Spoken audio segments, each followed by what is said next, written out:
Welcome everyone. Please give me a thumbs up or type it in if you can hear me so I know if my audio is working properly. And thank you for joining us today for the FSA for our CCSF, MEA, and Court employees. We have our representative today, Victoria, and Victoria will be happy to answer your questions through the Q&A comments box. Your microphones will be muted during the entire webinar, but we encourage you to ask questions through the Q&A box in your menu bar. The presentation has been pre-recorded to allow our representatives to focus on answering your questions. At the end of the presentation, you'll be able to hear our representative answer your questions from the Q&A box. And with that, let's get started. Welcome to the San Francisco Health Service System Open Enrollment webinar. We're so glad you've joined us today to learn about your benefits for Plan Year 2026. Open enrollment is a period each year when all members can enroll in benefits coverage and change their current benefits coverage for the upcoming calendar year. You can change from one plan to another, enroll or waive coverage, add remove dependents from coverage, enroll in flexible spending accounts. If you do nothing, your current year benefit elections will roll over to the next plan year. However, flexible spending accounts do not roll over. Eligible members must re-enroll in the flexible spending accounts each year to participate. Your new benefit choices are effective January 1st, 2026. Open enrollment starts at 8 a.m. on Wednesday, October 1st, 2025, and ends at 5 p.m. on Friday, October 25th, 2025. You may enroll online through SF My Hub, located at sfhss.org. How to enroll. Find the open enrollment tile to access the My Health benefits to make your new benefit elections. City and county employees can also access SF My Hub through the SF My portal. Paper applications must be postmarked by October 24th, 2025 to be accepted. You'll be on mute and off camera for the entire presentation. We encourage you to ask questions. We will be using the Q&A function in Microsoft Teams. Scroll through your screen to find the menu bar, either at the top or bottom of the screen, depending on whether you're using your computer or mobile device.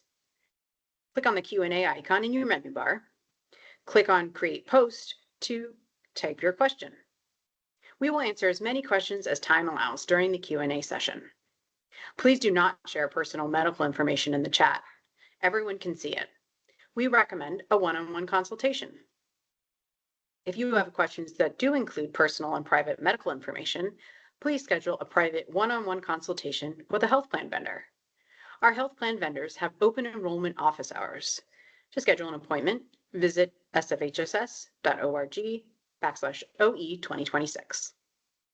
If you have eligibility questions, please call SFHSS Member Services at 628-652-4700 or visit our offices at 1145 Market Street, the third floor, during our business hours listed on the screen for further assistance. And we want to remind everyone to get their annual flu shot and COVID booster to protect yourself and your loved ones this fall and winter.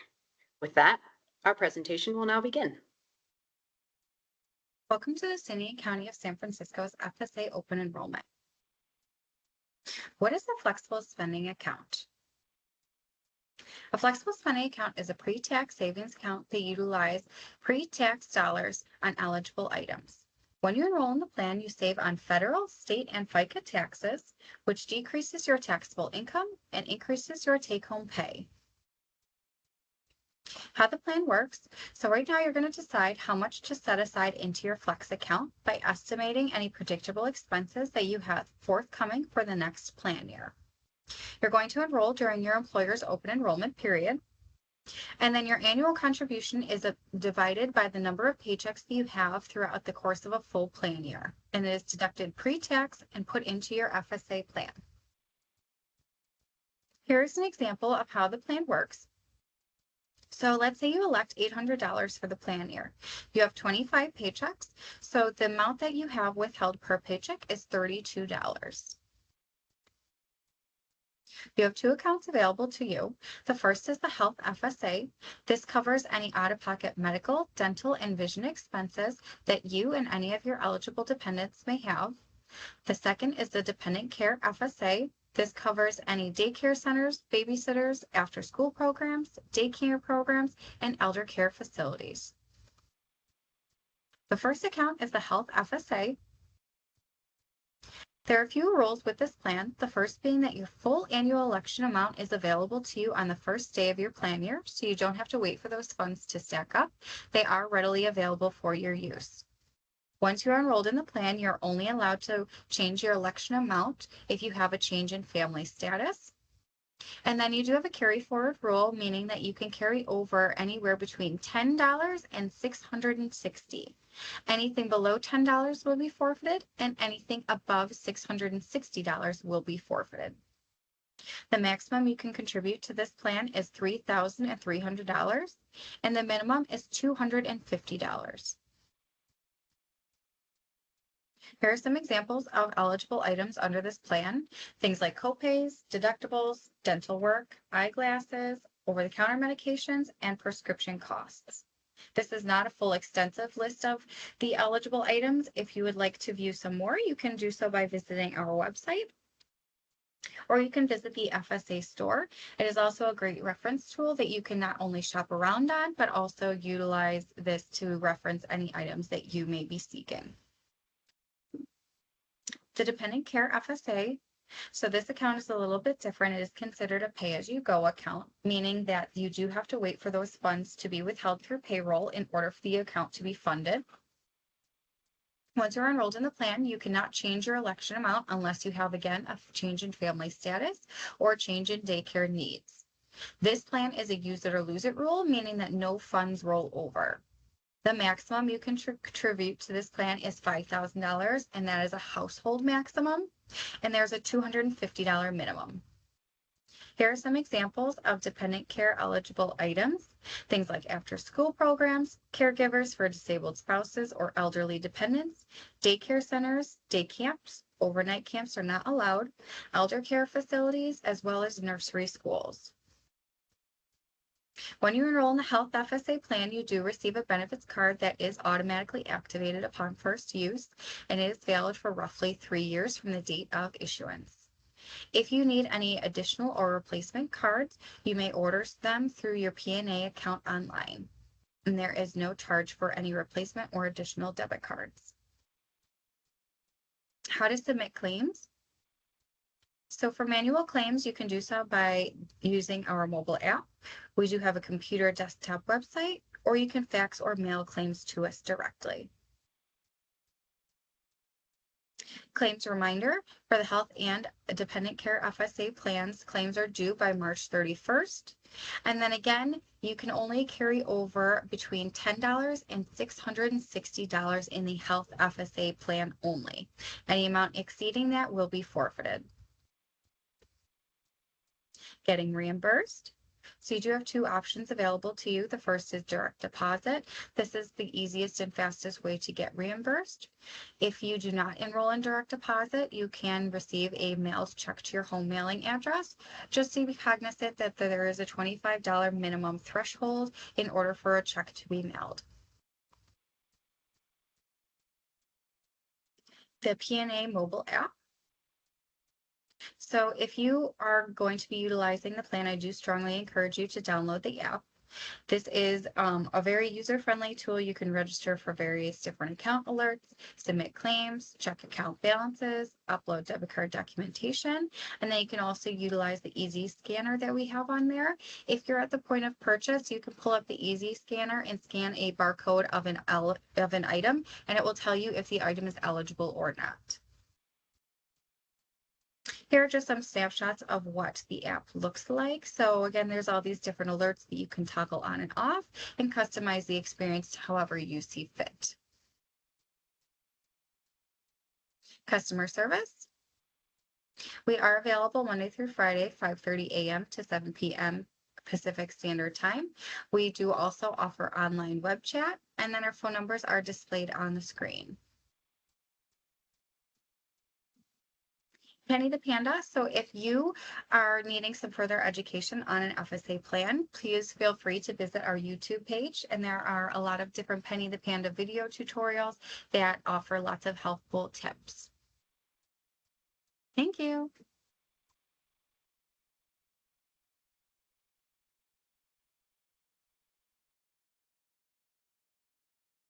All right, we will now begin our Q&A session. I'd like to ask Victoria if you can turn on your camera and answer the questions our members have been sending in the Q&A box. I want to remind our members that you can still send us your questions by typing them into the Q&A box. Look for the Q&A box in the menu on top or the bottom of your screen. Please do not share any personal medical information, as everyone will be able to see it. We will be ending this webinar promptly at 1 o'clock at the end of the hour to allow our Representative Victoria to support our members. We'll have at least last call for the questions 5 minutes before it ends. And let's see, let me go all the way back here to use Anne's question. My husband has a high deductible insurance plan with family HSA account. Am I still eligible to use an FSA account? And Victoria, if you could reiterate your answer, please, so it could be recorded in our webinar here. Thank you. Yes, so if you are currently or your spouse is currently enrolled in an HSA plan, you are ineligible for the FSA. Thank you for that. Question from Paul, will the CCSF ever consider implementing an HSA account? And this question was answered by our very own Jessica. And let me just reiterate, currently we do not have any high deductible medical plans, which is why we do not have an HSA account for that. Yeah, and Victoria, do you know the rules? I believe HSA accounts are only available if there's a high deductible medical plan. Is that correct? Yes, that is correct. So there does need to be a qualified high deductible plan in order for an HSA to be accepted. Thank you. Thank you. Is the presentation recorded? Can we view this later on? Yes, it is. So this is being recorded as we speak. And we are going to be posting this video in the link that I'm going to drop here. Should be available this week. And you can go back to exactly as if you have where you registered for this webinar. And let me just drop it in this chat here.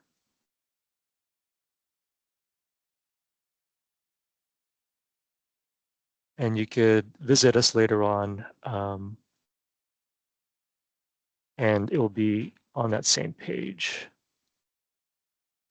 A question here from, I'm not sure if I'm saying the first name right, Kayaki. What happens to the FSA if an employee leaves? Oh, HSA, sorry. What happens if they get separated from the organization? What happens to the amount? I think, Victoria, if you can share that with us, please. I'm sorry, I'm just looking for the question on here. I think there was other questions after the HSA question. There was one from Kimberly Duraden. What qualifies as elder or parent as a dependent elder? And what kind of elder care facilities accept the payments? Yes, so for elder care, I would direct you to our customer service center because they are more versed in claim specifics. I cannot give you, every elder care facility that would be able to accept payment, but they would have more rulings on what would be qualified as an elder parent. Would you happen to know the best way to contact? Is there a contact information number or a website that they could easily get resources at? Yeah, so the contact information was included in the presentation, but you can visit our website at padmin.com, or our customer service number is 1-800-688-2611. Thank you, Victoria. The next question there is, how does it work for reimbursement if it is required to prepay before services are completed? For example, fertility services, or is this typically required to pay upfront for X amount of services appointment before the appointments are completed? Do you make the claim after the payment or after the completion of services? Yeah, so once you've actually made the out-of-pocket payment, you should be able to submit a claim to us, just so long as you get a receipt for it. Thank you. Next question is from Loan. Did the dependent care limit increase to 7,500 depending on the income limit? Yeah, so dependent care did go up to 7,500 this year, which is a pretty big increase from the 5,000 that it was previously. And for HSS, we're making that available to members who earn $160,000 or less. If your earnings exceed $160,000, then your dependent care limit is $3,000 for the year. Thank you. Next question is from Becky. Is there a flexible option for contributing to the FSA? If they're not sure yet if their kids will be enrolled in the summer camp. So once you enroll in the FSA plan, you are locked into the enrollment. So you will want to make sure that you know exactly what you're going to be spending in order to make an accurate enrollment amount. Once you're in the plan, as of January 1st, you are locked in unless you have a change in family status. Great, thank you.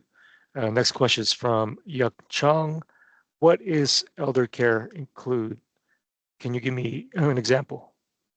So again, for any elder care specific questions, I'm going to direct you to our customer service line, because that is a more specific expense under the dependent care account. And can you give that phone number again? Yeah, so it's 1-800-688-2611. So again, that's 1-800-688-2611, and I'm reposting it on here so everyone can have it. Yeah.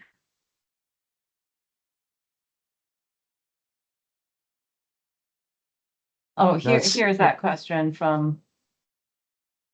Yeah, it looks like this is an Lee. HSA question. So I just want to clarify, this is regarding the FSA. We are not your HSA provider.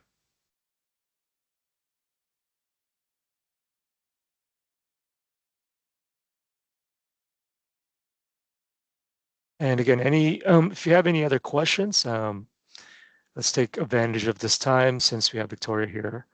You can ask your questions here now, but I'll also, go ahead, sorry. Oh, no, I think there are still questions here. Becky asked if there's a flexible option for contributing to the FSA. We're not sure yet if the kids will be enrolled in summer camp. So yeah, that's we just touched on that one. Oh, Yeah, sorry. I think we're on the next one here. It says, what happens to an FSA if an employee leaves? Yes, but then Lewis corrected that he's referring to an HSA. Oh, sorry. Right, yeah.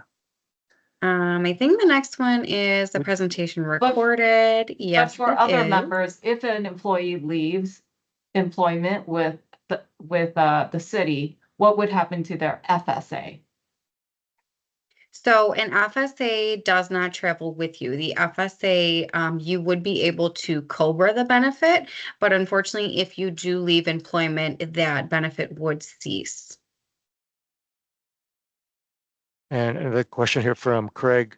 Do I need to enroll a new dollar amount each open enrollment period? If I do, what is the process for that?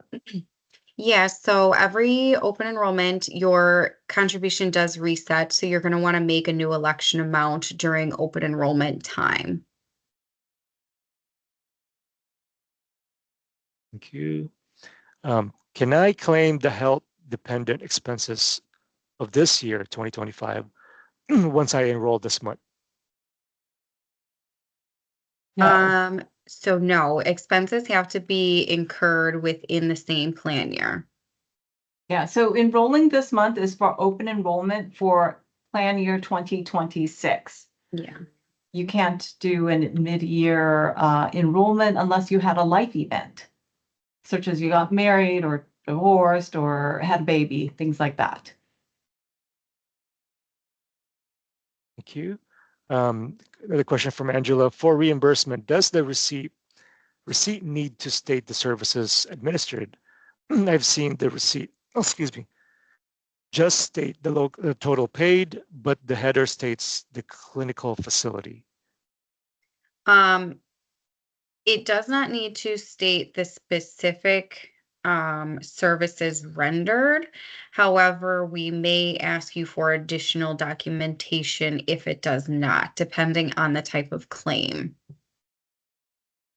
Just for an example, like dental claims, a lot of times those do need to specify what exactly the service rendered is, because there are a lot of dental procedures that are not covered. Things like teeth whitening, for example, those are considered cosmetic.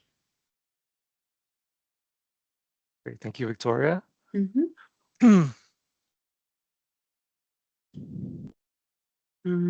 Question here from Jessica Chen. For FSA plan, if I plan to enroll 3,300 in 2026, does it mean I can use that full amount on the first day of 2026? I think you actually skipped over Kiana was the next one I'm looking at here. Yes, I see that. Just to confirm, the next time I can change my FSA election amount would be the next year's open enrollment, or only if I have a change in status?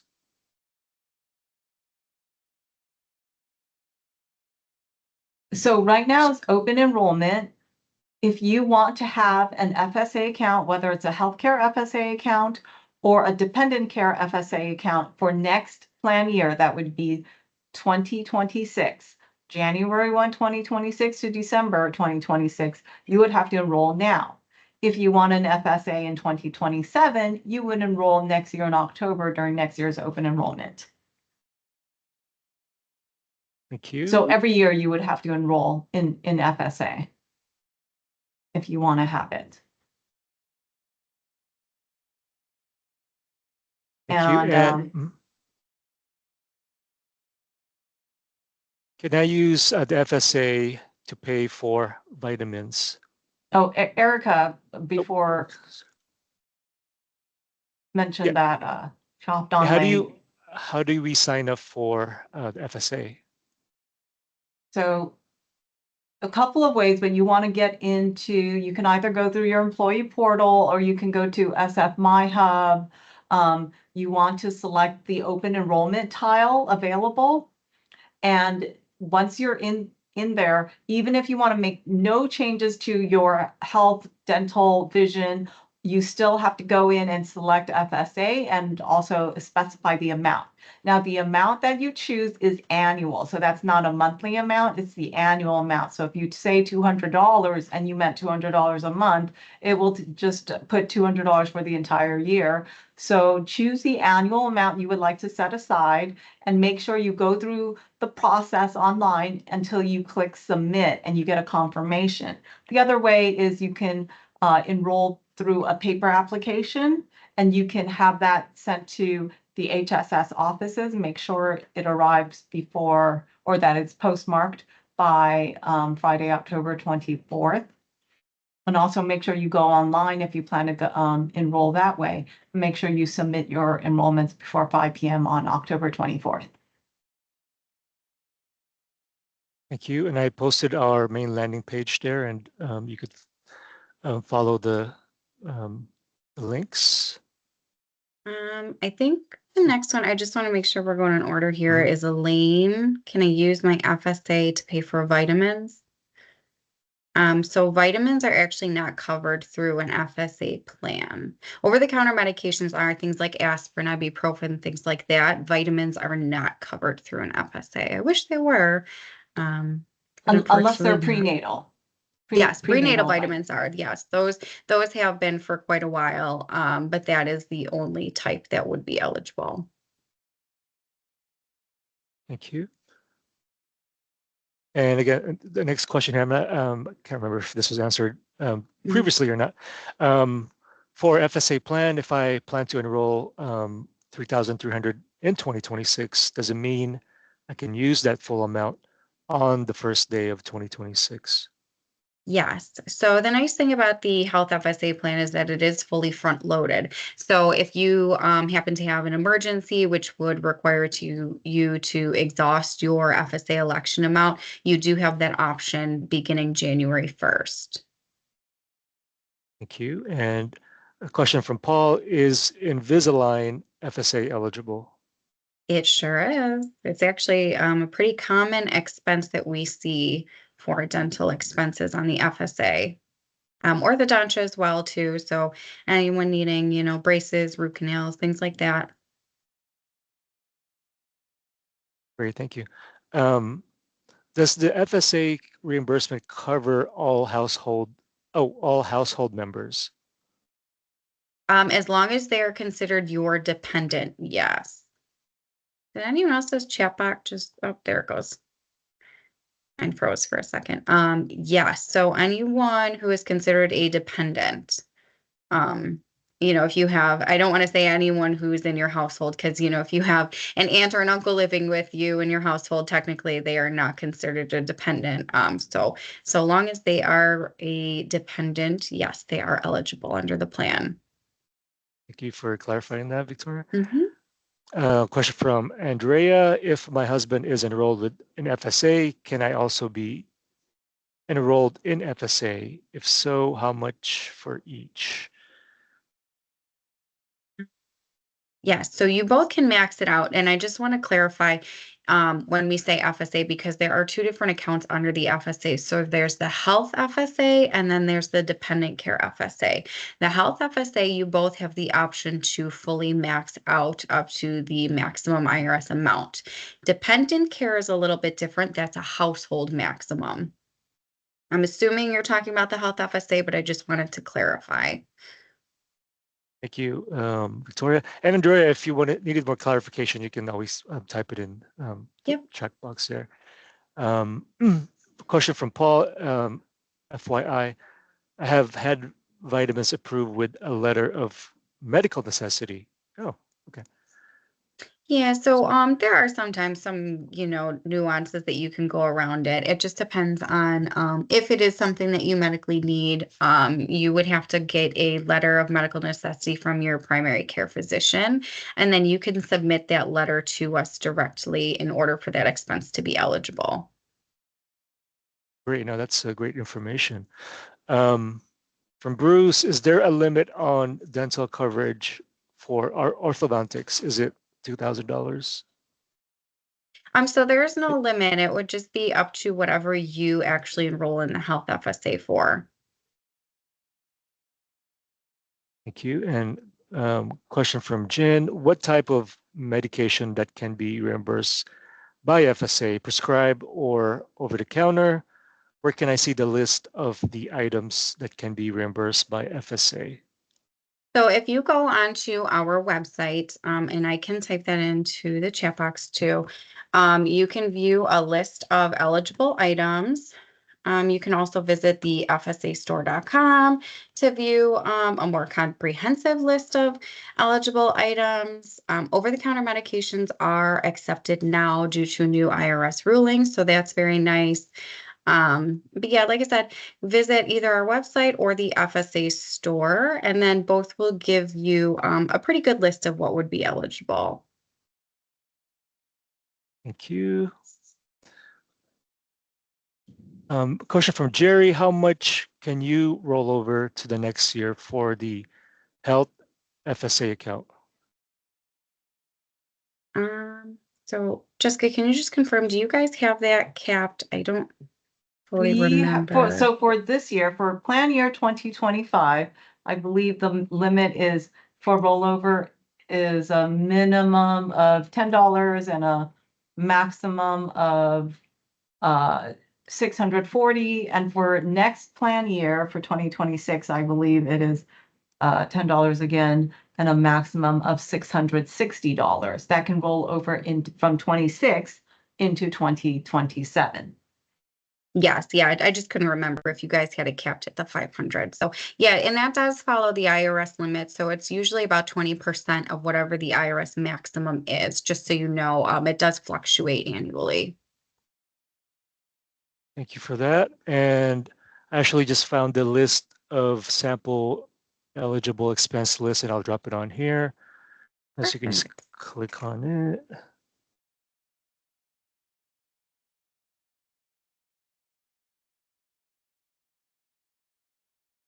Although I may have an older list, but it kind of gives you an idea what goes on those lists. See if I have any more questions, new questions here.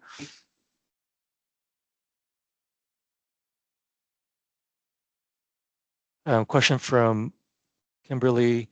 I am on the SF My Hub and cannot see how can I change my election of benefits. It is asking me to select a life event. This is more of a very specific question.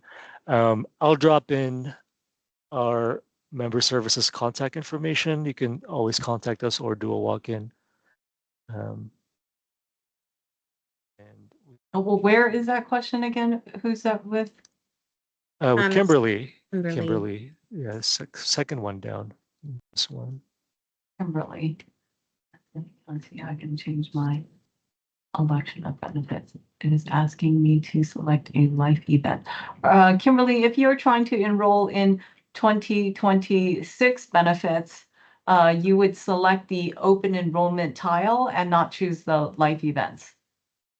So look for an open enrollment tile. I think you might have to go back a few steps. Go back to SF My Hub, the main hub. Thank you. And a question from Kayaki. I need to clarify the health FSA. It covers your spouse and dependents or only dependents? So all qualified dependents. Do they have to be registered as like on your benefits? Like they have to be a dependent on your medical or a dependent, like sometimes spouses are on different health plans because they both work. How does that work?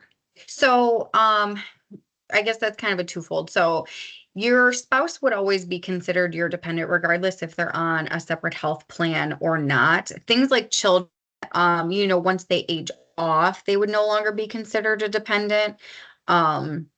So I can't specifically say that, they have to be covered under your health plan because that's not necessarily true. Considering, your spouse can have different health coverage, but children up to whatever age that they would age off of your health insurance plan would be covered. Thank you. Next question is, what is the maximum household income to qualify for the maximum dependent care FSA? Is the income maximum of $160,000 per year only for the city employee, or does that maximum income limit apply as a married couple when a spouse does not work for City and County of San Francisco? It's an individual maximum. Oh, that's for dependent care, which is a household maximum. Correct, Victoria? Yeah, so I think that they're referring to in terms of being a HCE and being able to reduce their adjustment. Yes, so you may want to consult a tax accountant for this is the 160K limit to get the maximum, the 7,500 amount is for city and county employees. So let's Yeah. say you earn more than 160K and you are only allowed as a city and county employee to get a maximum of 3,000, and your spouse does not work for a city and county of SF, there's potential that they can elect the difference of to bring you to 7,500 for the year as a household. But we are not here to make any financial or tax recommendations. I would look into that and consult a professional. Thank That's a you. good question. I'm not seeing anything on review for any questions. Just wanted to remind all our members to submit your changes before October 24th. If you're not sure yet, you can always save those changes and make sure you submit them by 5 p.m. On October 24th. Last call for questions, and I'm gonna provide our open enrollment website in the Q&A right now. Just so you know where to go if you have questions. Whoopsie. Thank you. And again, if you have any inkling questions, you have Victoria here to answer those. Just take advantage of it. I think I'm not seeing any more questions so far. I'm also going to provide the website for our FSA page as well as the P&A. Victoria, can you drop the P&A website Yes. into the Q&A as well? While we see if there are any more members with questions.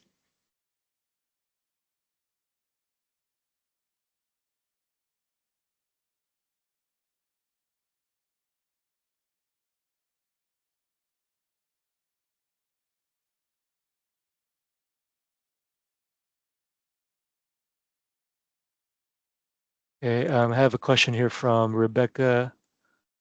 May I use the balance of my account after October 24, 2025? You have up until the end of the plan year to utilize your balance, and then after that, you do have a run out period, which is 60 days into the next year to submit any claims that were incurred prior to December 31st.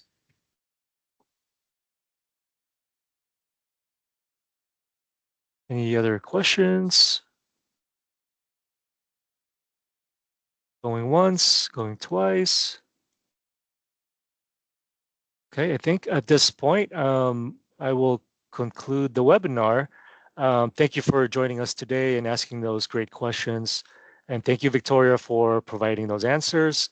We hope you found this webinar informative and that you'll join us for another webinar during open enrollment. Again, please remember to submit your changes before October 24 at 5 p.m. and have a wonderful rest of your day. Thank you. Thank you, guys. Bye. Thanks, everyone. Just putting the calendar invite for our webinars.